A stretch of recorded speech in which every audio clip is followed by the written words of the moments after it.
to Word on the Street with Theo, starring Kayla, Clever. Ty, and your boy James, which y'all already know, Vito. Enough of that, let's dive right in, guys. As we all know, HIV and AIDS, there's a lot of stigma behind it, a lot of negativity around HIV and AIDS, but in actuality, HIV is really not that bad. So today's discussion is, like the other videos, HIV and AIDS. I have a question. How do you guys feel about HIV before Theo? how I felt before Theo.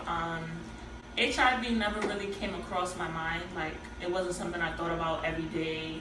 Oh, HIV is out there. It wasn't something I thought about being a teen. You know, I was just having fun. But now after Theo, it is something I think about every day because we're here learning about it and teaching it every day. So it made me think, like, it cleared up for me that even though it's a virus, it's not something that you have to think, oh, my life is over once I get it. You know, you can push through with it. So, yeah. Glad you got anything? Yeah, I done so. Before I joined Theo, I was scared of HIV. I was like, you got HIV, don't touch me because I'm scared. I was not educated. Then Theo came in and they were like, oh, you got HIV, you can't really get it from touching me. Yeah. So I'm not scared no more. So, Yeah, that's right. I'm not as scared as I used to be. Yeah. honestly. And personally, like Kayla, I didn't really think about HIV. Like, I felt like I didn't have to worry about it. But like Theo, it made me grow up really fast and like think that like anybody can get HIV. You know, like it's really out there. Now that I've met people who have HIV, who's fighting against HIV and AIDS, it's like it's closer to home now. Like when I go home and I see stuff about like from the CDC, I think, oh, I'm working in that field. You know, it's like. Right, it's more of a connection. Yeah. I would also like to add on that before I even got into Theo, like when I go around places, I wouldn't see much about HIV. Like when I go on the trains, I wouldn't see nothing about PrEP or PEP or nothing like that. Once I joined Theo and I started looking around, I started seeing mad things about HIV. Everywhere I turned, it was something about PrEP or PEP or how to stay safe. It's like I noticed all the commercials on TV. Yeah. Like it never. That is really true. That's really it's crazy. Yeah. Yeah. Wow, that's interesting that you brought that up. All right, next question. What kind of an impact does Theo have on your life? Anybody? So can I start that off? Hmm? Alright, so I feel like Theo, for me personally, had a really huge positive impact on my life because, as I said before, being a teen, you don't really think about the risks and the dangers that's out there, so you just do things and not even think about the consequence after. And I felt like joining Theo, it really opened my eyes to that, to see like there are STDs out there, there's HIV out there, things that I need to protect myself from. And even with my friends, like I noticed after joining Theo, a lot of us were really uneducated about sexual health. Going to presentations and when we teach young kids, I see like they're really uneducated about, there's a lot of false information, misinformation out there. And I feel like joining Theo, it helped me be the voice for my friends or my community, the person they can go to for information and for help, the correct information and help. So, I didn't know much.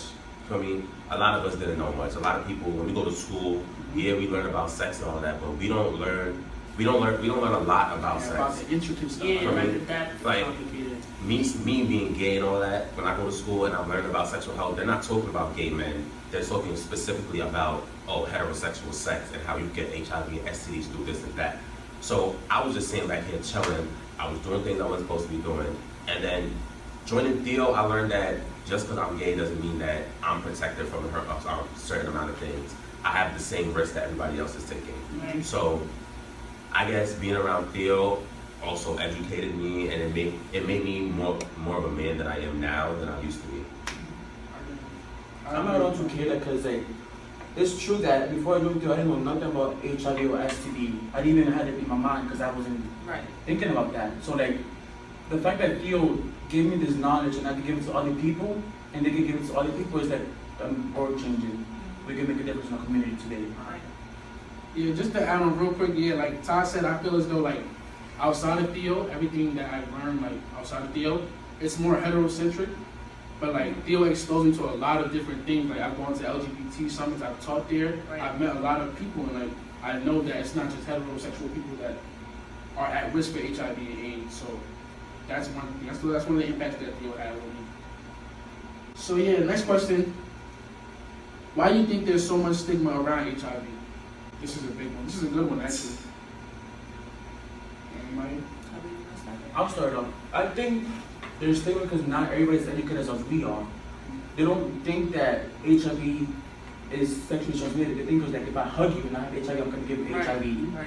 So they don't have that mindset that we have that HIV is not transmitted to hugging or giving you a kiss. It got to be blood to blood contact. So they don't know that. Mm-hmm. I feel like that's our job to tell them how it's transmitted. That's why we here. Yeah. That's why we here to teach you how to get that, That's what feels all that about. info. And piggybacking off of Clever, I totally agree with him on saying that people aren't educated about it. And like I see it with my own eyes, and I feel like teens build that wall of stigma. They play a big role in it because I see today like people will tease people like, oh, you look like you have HIV, and I'm like, well, what does HIV look like, you know? Or they'll be like, oh, that's why you have AIDS, you're gonna die.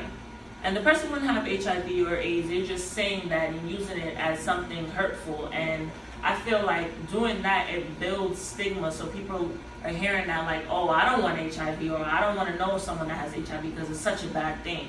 So I feel like the teenage community plays a big role in building up that stigma. I want to start off by saying that Theo is a special and wonderful program. And it's not a lot of programs out there like Theo's going around teaching teens, specifically teens, about sexual health and stigma around HIV. That's one. Two, it's like everywhere I turn, it's like, oh, as Kayla said, oh, you look like you got HIV, but what does that look like? Exactly. HIV has no face, no race, or back. So you can't walk around telling me, oh yeah, you're burning, you got HIV, but you don't see nothing because you could calmly see a regular person, rich, filthy rich, looking wonderful, and they might have HIV, but you would never know. Mm-hmm. So I guess the teenage role does play a role within stigma because it's mostly us going around being like, oh yeah, you look like you have HIV, and teasing people around it. Just because that they grew up uneducated and not knowing certain things about HIV, they use that as an excuse to be like, oh yeah, you have HIV, or this, that, and that. I just feel like the unwillingness to learn about HIV is like the primary factor of people making HIV a bad thing. It's really not a bad thing at the end of the day. Can you say that again? HIV is really not a bad thing. No, it's really the first part, the what? The unwillingness, yeah. To get educated. People don't want to take the But like I time. said before, that's why we're here to teach the teens about HIV, and I'm very happy to do that with y'all here. What kinds of stigma have you heard about like HIV? Okay, so I just kinds of stigma. People using it with terms of just because you have HIV or AIDS, you're gonna die. That's not a fact. People live long, happy years with HIV and are healthy, you know. So I feel like that's one, saying people are gonna die. Singling them out, making them feel like they're not a regular person or they're not one of us, they're in their own group of human beings. I feel like that's a stigma there. A stigma can be like calling it ugly, if that makes sense. Or dirty. Yeah, I've heard a like, lot of bizarre things. yeah.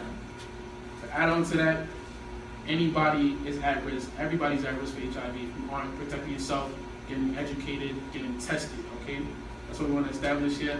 But yeah, I've heard a lot of like crazy things. Like I've heard some people say that HIV is cancer. I've heard we don't need to laugh, but like, yeah, like this is it's the crazy. These are the things that we hear like when we go out, and it's just like it's just amazing. But it makes the education worthwhile because that's what we're here for. We want to clear all of that stigma, all of the bias. We just want to clear it up and just get it out of the air. We don't want that. We don't want that getting out there and not what we're trying to do getting out there. You know what I mean? Mm-hmm. And it's like, it's crazy when you hear these things because it's Wow. like, you're not getting educated and people need to learn and understand that HIV isn't a joke, but it's not it's not as big as y'all make it seem. Mm-hmm. So. Nah, that's yeah, probably yeah, that's it's yeah, wild, that's probably but the top of all the crazy it's things. wild. Yeah.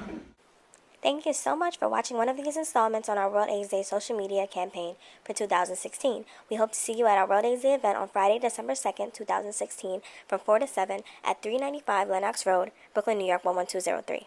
Thank you.